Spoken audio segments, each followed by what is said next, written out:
다 단계 머리 봤어요. 항상 본들이 수준 나시고 충분히 나도 충분히 만들어 가려는 제만하게 돼야 되는 상황을 Donc, il est important et nous tirons également un grand bénéfice du fait de méditer de temps à autre sur cette saisie du soi, en particulier donc lorsque nous ressentons donc une forte saisie du soi,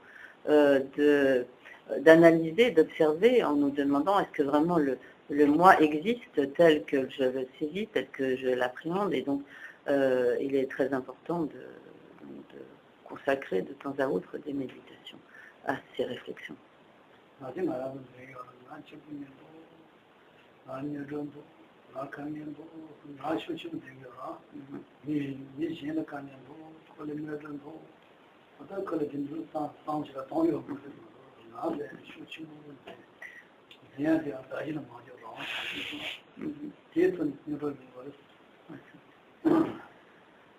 Donc la plupart du temps, nous disons je suis malheureux, j'ai des problèmes, j'ai des soucis, ça ne va pas, etc.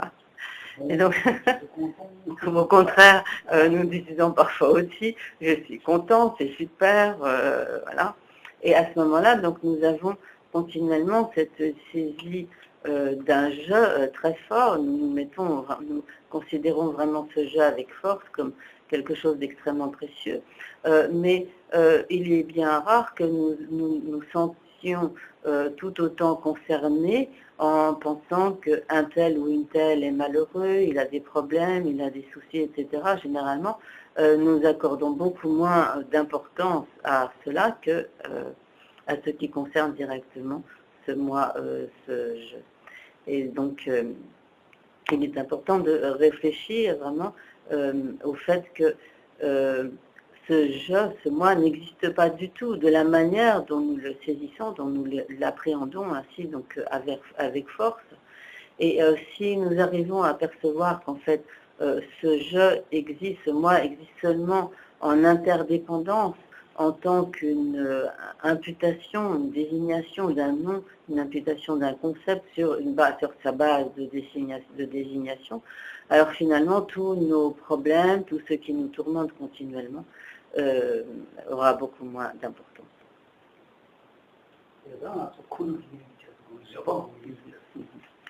Donc à présent, nous allons méditer sur ce qui constitue l'antidote à la haine, à l'aversion, à la colère, et en l'occurrence plus particulièrement sur la patience.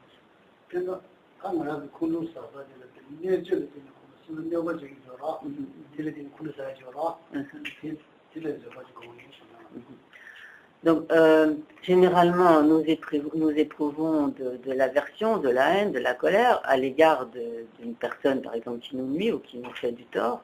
Et donc, nous allons méditer sur la patience à l'égard d'une telle personne.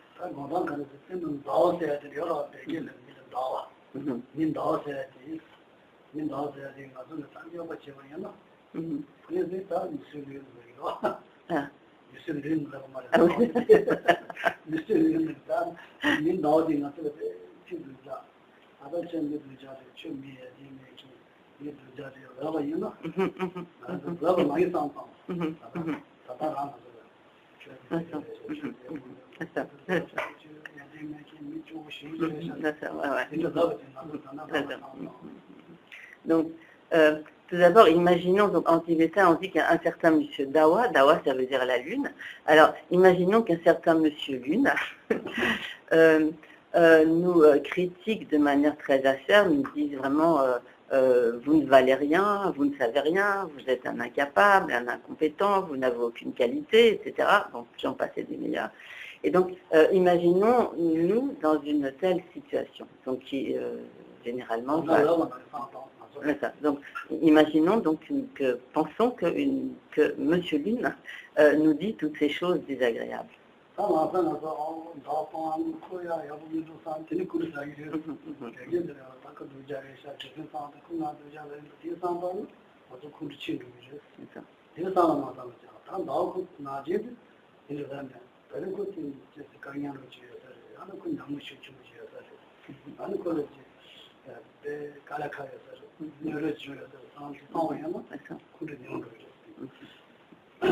Donc habituellement, lorsque nous recevons toutes ces critiques ou ces injures, ces insultes, etc., nous sommes extrêmement contrariés et nous éprouvons une violente aversion, de la colère, etc. Donc, imaginons-nous donc dans une telle situation, et à ce moment-là, nous nous mettons à réfléchir, au lieu de laisser la colère se développer et donc s'enflammer, nous nous disons, mais finalement, Monsieur Lune, ou Madame Lune aussi peut-être,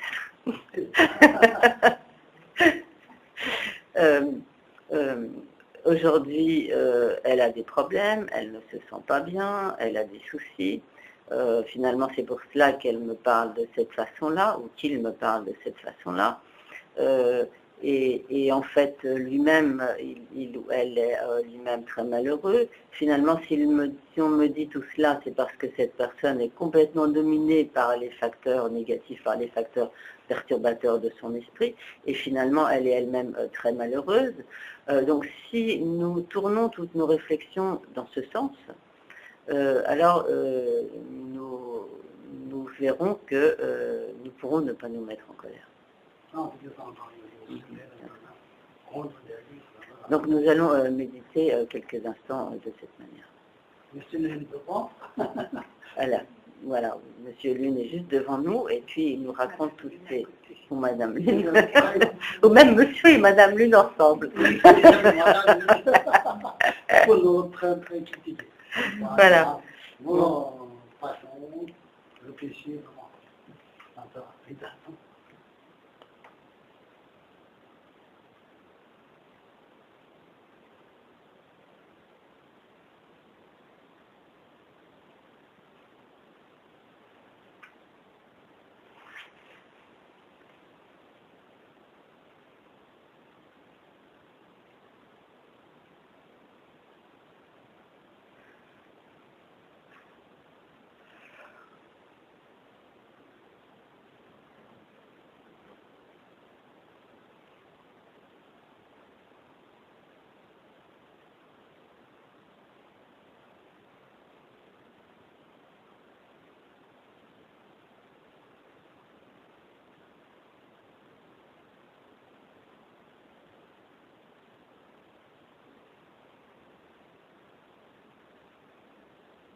Donc, si nous arrivons à réfléchir de cette manière, lorsque donc quelqu'un nous est hostile, nous dit des choses très désagréables, etc., si finalement nous voyons en quelque sorte la situation dans laquelle se trouve cette personne, donc à l'aide des réflexions que Michela a énoncées précédemment, finalement nous pourrons ne pas nous mettre en colère, et c'est de telle sorte que finalement, quoi que nous dise cette personne, cela ne nous atteindra pas, cela ne nous fera aucun mal, et finalement nous pourrons rester tout à fait paisibles sans être perturbés.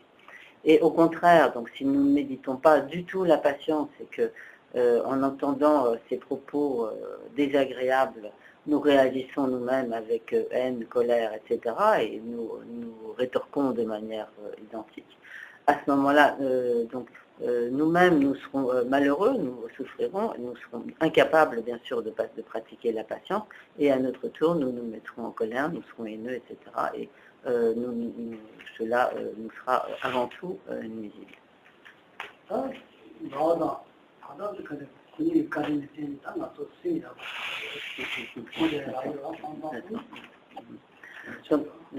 Donc Geshe-la a donné ici un exemple, mais nous pouvons prendre de nombreux exemples, des situations qui nous sont comme des personnes qui peuvent nous être hostiles, adverses, etc. Et finalement, et méditer donc de la sorte, de cela, donc nous tirerons un très grand profit. Et donc finalement, nous pourrons faire ainsi progresser notre esprit, renforcer nos capacités de patience, et finalement, nous devons être reconnaissants à Monsieur ou Madame Lune qui nous permettent de faire progresser notre esprit.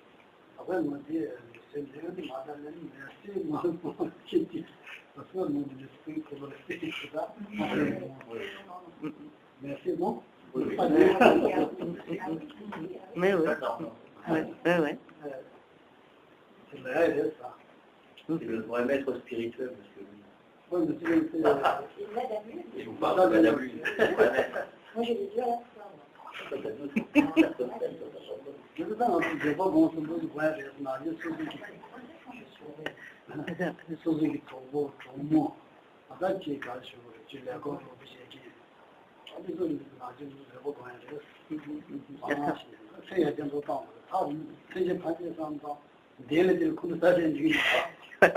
Donc, c'est ainsi que nous devons ainsi entraîner notre esprit avec vis-à-vis des personnes qui nous sont proches, donc que ce soit notre famille, nos parents, etc., nos collègues de travail et tout cela.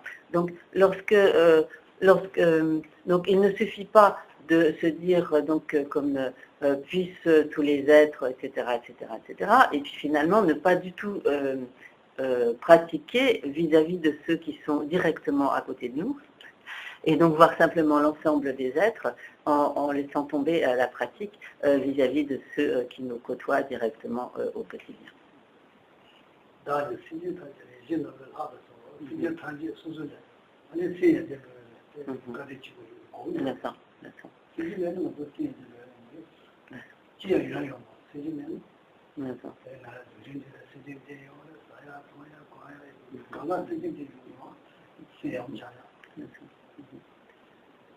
Donc comme il est dit dans le premier des 8 versets pour l'entraînement de l'esprit, comme il est important de voir tous les êtres comme étant plus précieux qu'un joyau de très grande valeur, plus précieux que le joyau le plus précieux, et de ce fait donc de rechercher à accomplir leurs bienfaits. En effet, donc c'est grâce aux autres que nous pouvons progresser sur le chemin, non seulement que nous pouvons progresser sur le chemin, mais également pour tous nos bien-être, toute notre vie même, nous la devons aux autres êtres, nous la devons à nos parents, et notre nourriture, nos vêtements, etc., tout ce qui fait notre quotidien, notre bien-être, etc., tout cela nous le devons aux autres, sans les autres nous ne sommes rien du tout, et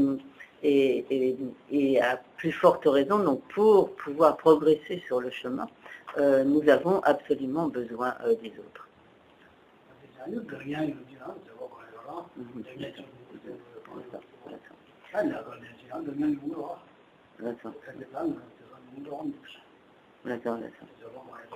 D'accord. Donc, ici, Geshe-la a d'abord expliqué plus précisément la manière de pratiquer la patience vis-à-vis des nuisances que peuvent nous occasionner les autres, mais il est important également de s'appliquer à la pratique de la patience dans nos expériences douloureuses en général, dans nos difficultés. Notamment, il arrive fréquemment que des personnes aujourd'hui ont certaines souffrances au travail, etc. Et il est important de s'efforcer à la pratique de la patience dans toutes ces diverses situations.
À présent, nous allons méditer l'antidote au désir attachement.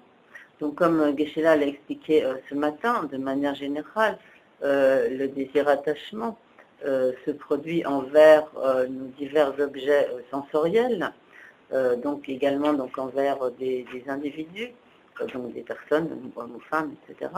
Et donc cet attachement fait que nous ajoutons, nous surimposons des vertus, des qualités à ce qui en fait l'objet, et donc nous ne percevons pas du tout ces objets tels qu'ils sont véritablement, mais nous exagérons totalement la nature de ces objets. Et donc, pour remédier, nous exagérons les aspects positifs, bien sûr, de ces objets. Et donc, pour remédier à cet attachement, il est important de méditer sur l'impermanence et de méditer sur toutes les imperfections de ces objets, sur ce qu'ils peuvent avoir de repoussant, de désagréable, etc. En particulier, donc, lorsque nous sommes très attachés, par exemple, à Monsieur ou Madame Lune, nous souvent méditer sur, par exemple, toutes les imperfections du corps, tout ce qu'il peut y avoir de déplaisant, de repoussant dans le corps d'un individu. Donc nous allons méditer ainsi quelques instants sur toutes ces imperfections de nos objets d'attachement.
Donc, si nous pouvons ainsi de temps à autre méditer sur les antidotes donc à ces trois poisons de l'esprit, bien sûr nous en tirerons de très grands bienfaits.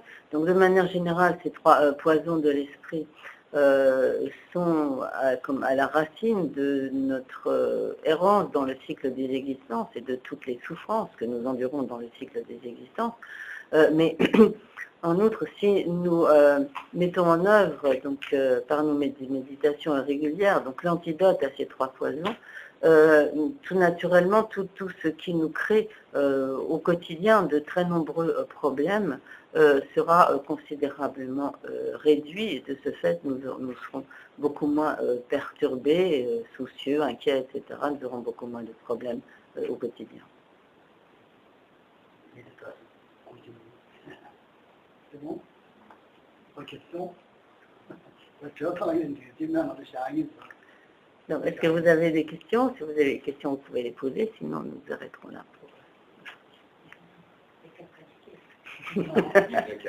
Oui. Moi, j'ai une question bien simple. C'est-à-dire que quand on fait la patience, donc c'est très bien, effectivement, pour bien gérer son esprit. Mais est-ce qu'on peut envisager que dans ce dit que notre chéri, papa, il y a des choses qui sont parce que là, en fait, bon, quand on fait la patience, à la limite, on ne prend pas en compte ce facteur-là, que ne passe pas les situations. Donc on peut pratiquer la patience, et puis finalement, on se têtu sur une façon de voir les choses. Et pas de sentir concerné finalement, c'est ça. C'est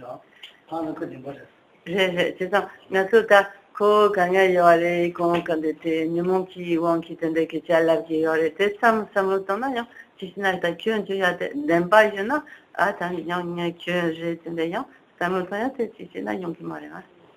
제가 뒤에 스코어가 될 지금 지방 가서 비키가 나라는 나서 수수 지원 모든 몸이었네요. 우리 빠지도 지금 지한테 이어요. 여봐도 맞아. 여봐도 맞아. 그다 제시는 여봐 있는 제시요. 맞아. 배번 미카지요. 모든 모든 내가 코코는 다 있는 Noti, kan 여봐. noti me bala. 우리 여러서 내가 코코는 다 있는. Eso. 아무나 노트에 쉬운 얘기. 얘기를 다 들이 치면 되죠. 노트에 나는 그 제가 말. 저번에 다 제저기라. 예, 뭐한테 세기도 치다. noti, c'est noti ngana yona, c'est tout yon société, di ngana ngana noti te, kan c'est pas gongorem gongore masa yan c'est tout ce que ton ya la yan c'est puis mal figure hein. Là.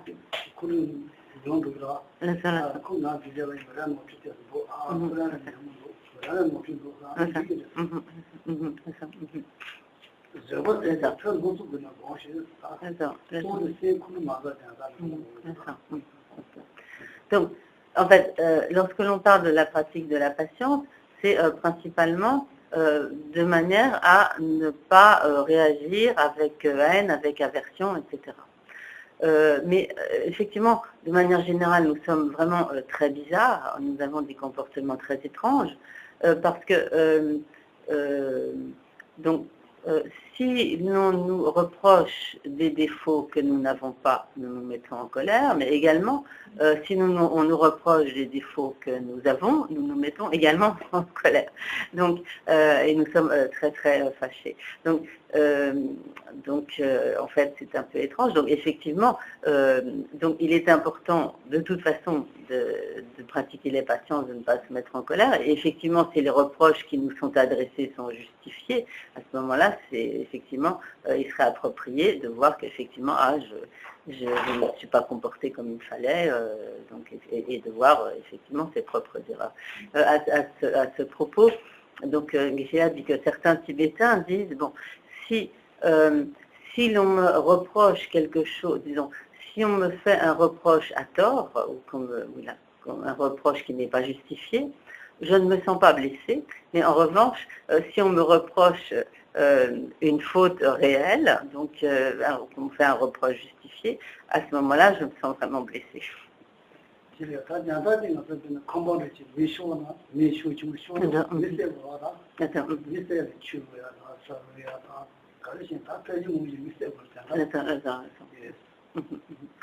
Donc en fait, là, donc le but de la pratique de la patience, c'est avant tout d'éteindre le feu et de faire en sorte donc qu'il ne se propage pas, donc de mettre à l'abri tout ce par quoi le feu pourrait se propager et surtout de ne pas verser de l'huile sur le feu.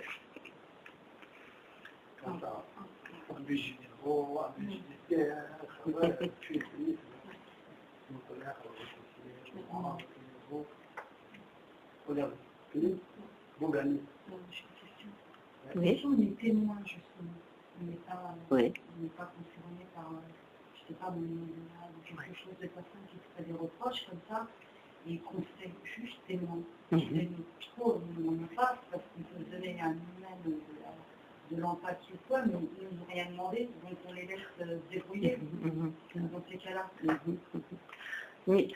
Nami kashe tene tu so jang jardin jande jane tene yang tene konto shuchen buani to se chirine te tona te kare chori kayang malabache kayang mache bache yang te chik che buge duge te kare ni je so se tongju 그래서 다시 수가에 빠진 미안이나 그 편도에 넣어주고 가야 되듯이 다시 미안하니까 이거 다시 하셔야 돼요. Donc, à ce moment-là, tout dépend de la situation. Si on a le sentiment que l'on peut intervenir pour essayer de calmer ces personnes en disant quelque chose, en essayant donc d'éviter que la dispute croisse, etc., et qu'on a des possibilités de calmer le jeu, à ce moment-là, il sera bon d'intervenir. Mais si l'on a au contraire le sentiment que quoi que l'on dise, cela ne pourra pas aider, on ne pourra pas apporter de solution à ce conflit, à ce moment-là, il vaut mieux rester en dehors. Donc, et à ce moment-là, éprouver de l'amour, de la compassion envers ces personnes, mais s'il n'y a pas de moyen d'apaiser la dispute, il vaut mieux rester.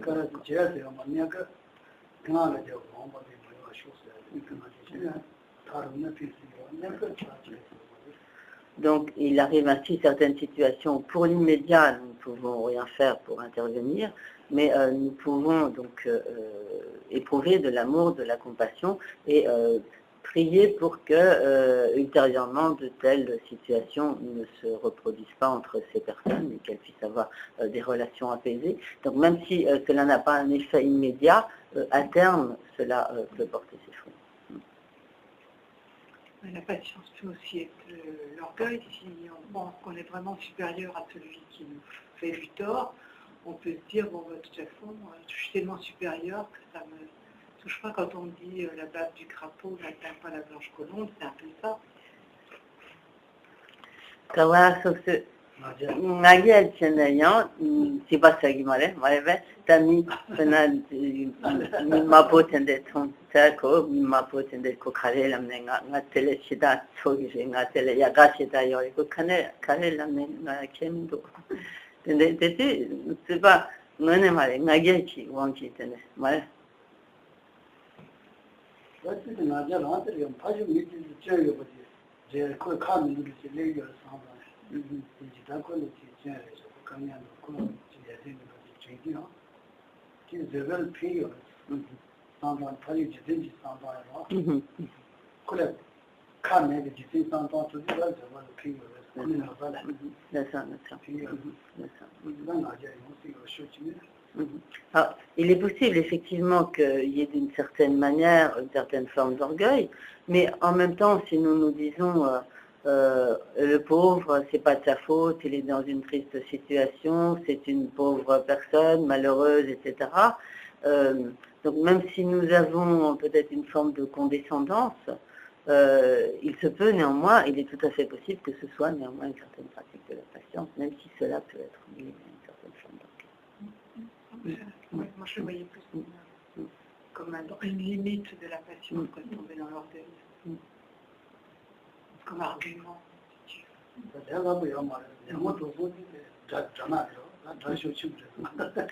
Donc, en tout état de cause, ce ne sont pas des pratiques faciles, car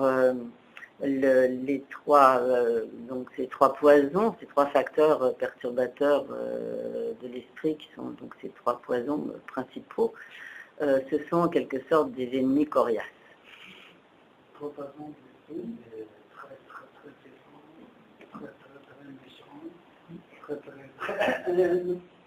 Très difficile.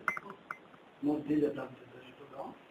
Même un ami dit pas vraiment ami. Attachement, pas vraiment. Non, mais piège, c'est ça? Oui, piège, tout à fait. Oui.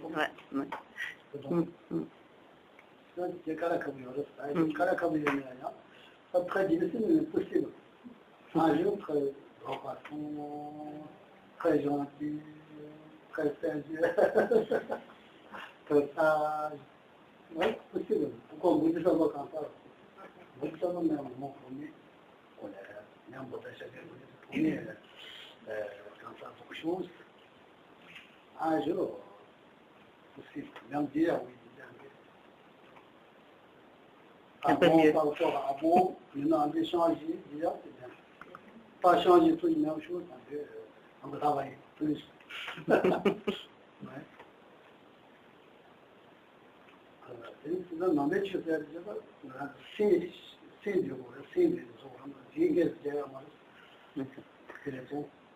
Donc principalement, la pratique bouddhiste consiste à maîtriser son esprit.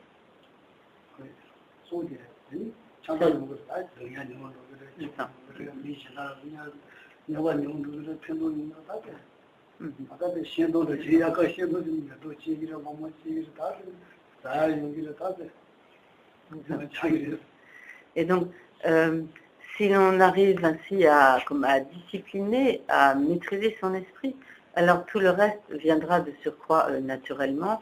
Donc nous serons patients, nous aurons l'amour, la compassion, les facilités matérielles, les fleurs qui poussent au printemps, les fruits en été, etc. Je posais pas de question quand même par rapport effectivement à la maîtrise du discours. Des fois aussi la transgression du discours, donc il y a des choses qu'on ne doit pas dire précisément, ça a quelque chose qui peut, dans le cas qui peut faire un peu sortir les gens de leur retranchement et d'une certaine, voilà, une certaine, dans certains consensus, une certaine fausseté de vue, quoi. Attends, oui. Comment dire? Je pensais par exemple au fond, dans la pratique bouddhiste, est-ce que la transgression, ça ne peut pas non plus avoir son... Tu peux donner des exemples concrets? Oui, l'idéologie du discours, par exemple, c'est du bouddhisme. Est-ce que la transgression, dans certains cas, ça ne peut pas aussi permettre de pousser les gens dans des retranchements? Mais essaye de donner des exemples concrets. Concret, très clair, très court. Très difficile. Possible.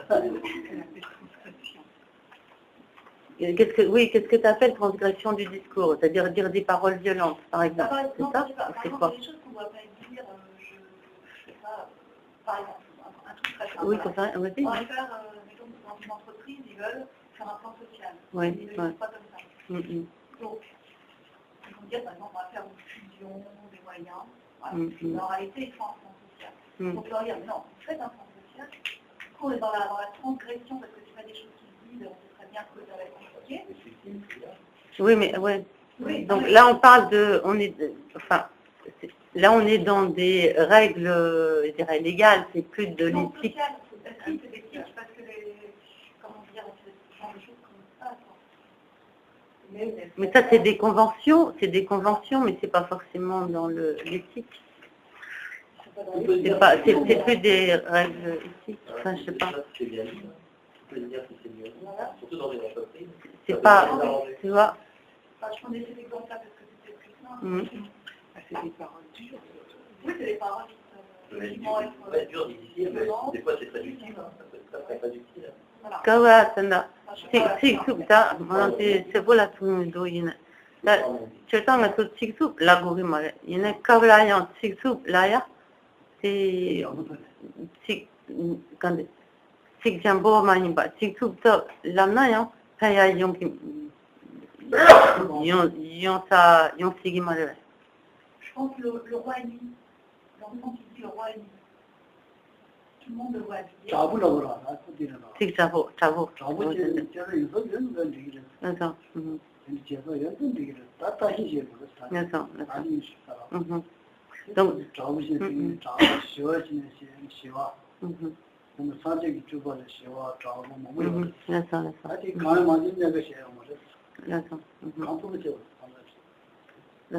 Donc cela revient un peu à ce que Geshe-la avait dit précédemment. En fait, il faut à ce moment-là user vraiment de discernement. Et si une certaine fermeté, une certaine peut-être même dureté dans le propos a véritablement une utilité, peut être vraiment bénéfique, à ce moment-là, il peut être utile et profitable d'avoir des propos donc plus fermes et plus durs. Mais il faut vraiment à ce moment-là user du meilleur discernement possible pour voir ce qui va être vraiment bénéfique ou pas. Par exemple, donc le Bouddha lui-même manifeste toutes sortes d'aspects, des aspects paisibles et des aspects comme courroucés, selon ce qui est nécessaire aux besoins des disciples, aux dispositions des disciples. Et donc il ne manifeste pas que des aspects paisibles et pas que des aspects courroucés. Mais les deux peuvent être nécessaires. Mais bien sûr, le Bouddha a la parfaite clairvoyance. C'est moi qui l'ajoute. Bon.